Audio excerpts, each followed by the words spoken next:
This is my review of The Last of Us, episode 6, titled Kin, season 1.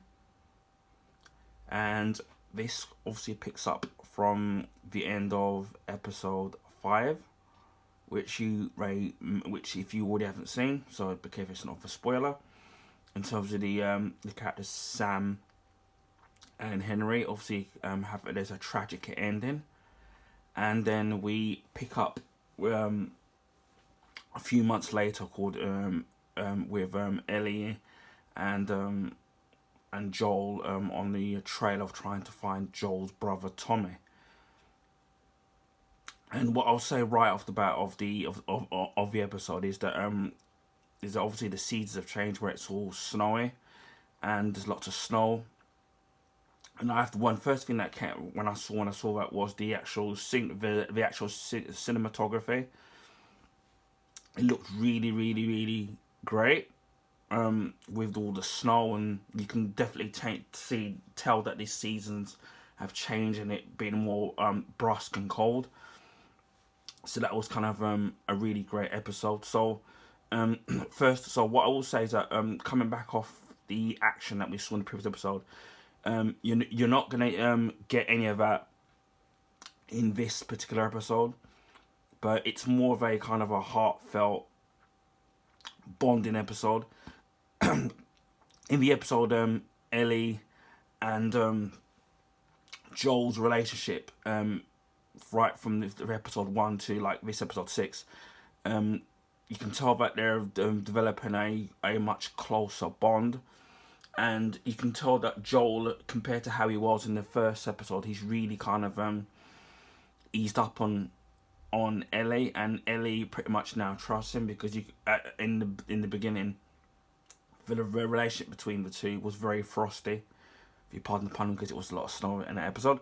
But you can tell that there's a lot of development between the two characters, and you can tell that although Joel isn't really showing it initially, you can tell that he really does care about Ellie, in a sense that he's her surrogate father. But because of the loss of his daughter and all this, and then obviously his partner Tess, you can tell that in a sense that it feels like that he doesn't want to kind of let anybody get close. And also we know that Joel isn't a particular a good character, in the sense that for him to survive, he's had to kill people to survive, and that was the only way that he knew how to survive and to get where he needed to be in this apocalyptic world. So he doesn't kind of see himself as this kind of nice person. But Ellie can sit there, and she does feel totally safe around Joel, and then she totally trusts him. She knows that he's got her back and he will protect her. At the same time, she's feeling the same way, in a sense that all the people that she knew around her that she's cared about have all died. Now, some of this we've kind of know about, and some of this, if you've played the DLC Left Behind in the Last of Us game, which is a prequel, it's set before The Last of Us 1, Part 1. You'll know the story of Ellie and her friend, and the reason, and all the stuff between her and her friend, which at the bat I can't remember her name, which is kind of bad of me. But you kind of realise that there have been people that she's cared about, but things have happened to them, so she's had to learn to kind of toughen up and kind of harden up, and then not show her side, and by putting all her emotions in a box. And then that's where, with Joel, you kind of see both the parallels with both of the characters in terms of people that they've lost, that they've cared about, and that bond. So you see the parallels and both the things that they've got in common. Eventually Joel does find his brother, but not before an ambush. Now, the events and how it plays out in the game, it's fairly similar, although they have done some changes in the actual game. They've taken out some things, put in things, extended things, which is what they've been doing in throughout the season so far. So eventually he does find his brother. So, for example, in the game, Joel knows that his brother is alive. Is alive, and you know he's off somewhere else. Whereas in this, in the TV adaptation, he doesn't. He thinks that his brother's disappeared and something's happened to him, which is why he took on Ellie in exchange with exchange to get his weapons back, so he could find his brother. So that plays out a little bit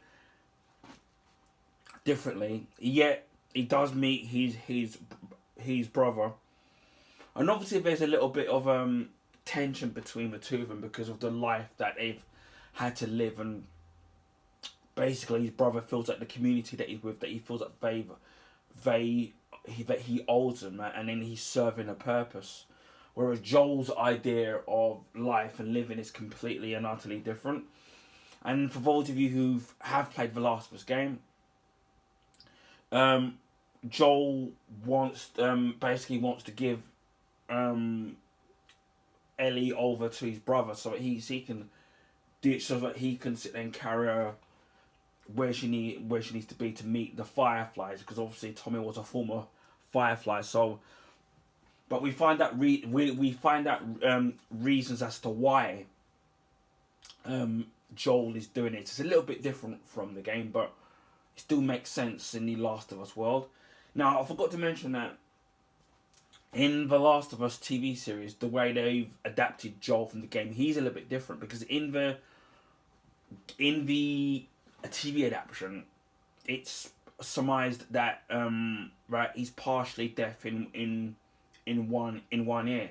Hence why I forgot which episode in the season where one of the bad guys creeps up on him, and he's unable to hear him, and on top of that, he's obviously older now, so his reflexes aren't as good as what they should be, and his hearing.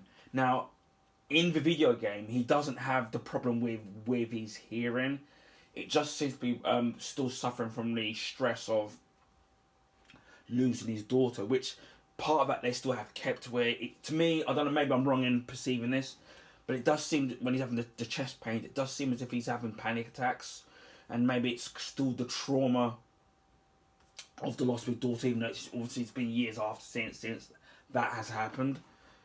So, as I said before, Joel wants to give responsibility of Ellie to his brother, and then which does happen in the game, and then obviously things change, and I won't go as to why,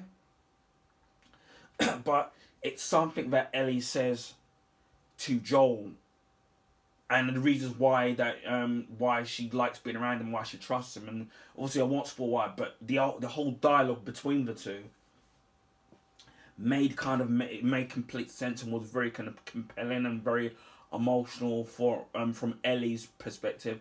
And as I said before, because of the time that they spent together and the growth and the bond that they have with one another, he's the only person that she trusts and feels safe and comfortable around.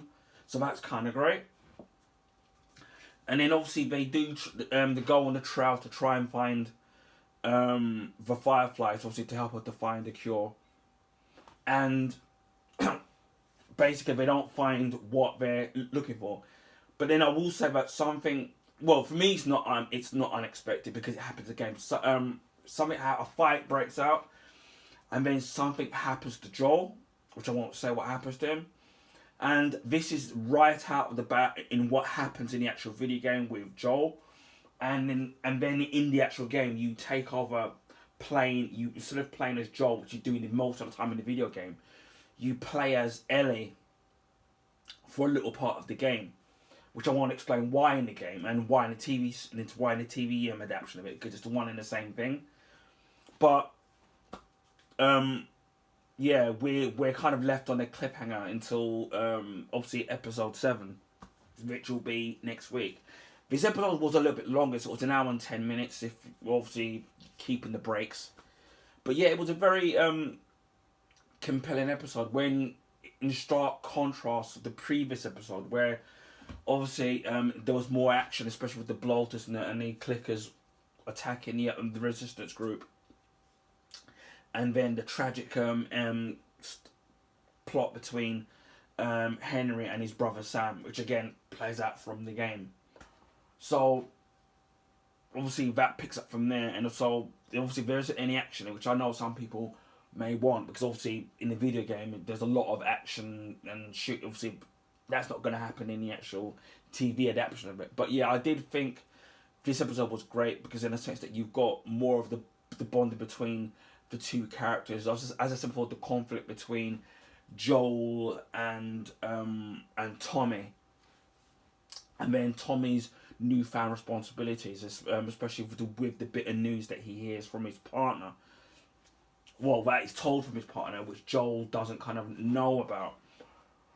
So yeah, that to me, this episode was more of a kind of a character building episode, and then obviously the growth of the relationship between Joel and Ellie. So for me, it's gonna be interesting to see what's gonna happen in episode 7, considering in parallel on how this runs with the game where you play as Ellie. So I'm interested to see in how they're going to do that, and whether or not they're going to take bits out, whether they're going to add bits in, or they're going to expand certain things that happened in that particular section of the game where you played as Ellie. And obviously, we've only got 3 episodes left of the season, so it's going to be interesting. Obviously, I know what's going to happen in what will happen in the last episode, because obviously, again, if you played the game, you will know what happens, and there is a twist, which I'm definitely not going to spoil because that will give the game away. So for me, it's going to be interesting on how from episode 7 to episode 9, in how they get there to the end of the game in The Last of Us.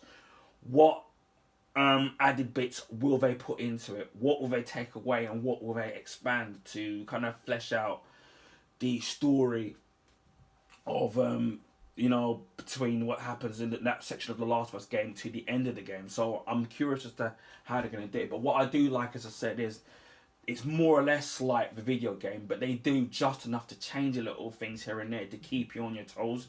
So if you're somebody that has played the game, yeah, you're going to get the basics of what's going to happen, but it does do enough stuff to expand or to add things in there, so to keep you kind of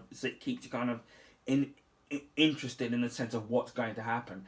And if you haven't played the video game at all, you'll just see it as a kind of a great story. And maybe if you haven't played The Last of Us after watching the show, you'll maybe go out and actually play the game for yourself, and then think to yourself,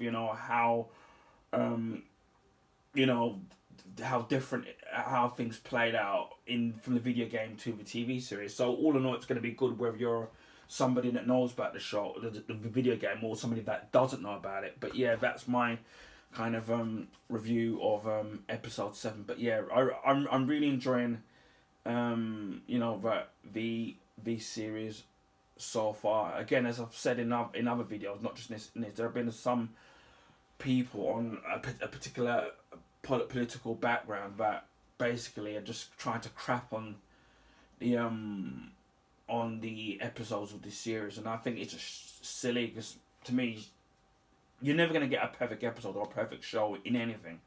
But for me, when it comes to TV shows, movies, it's just simply about just enjoying, just sitting there and just being entertained. And as long as I enjoy something, and I'm engrossed in the story, and how the characters are building, and how the characters are slowly evolving and developing, engaging storylines and plots, and then that's all for me that I want. I mean, sometimes, especially with what's going on in the world, earthquakes, people struggling, poverty, sometimes you need that form of escapism where you need to watch something and just take your mind away from all these negative things that are going around the world. So yeah, really looking forward to The Last of Us episode 7 next week.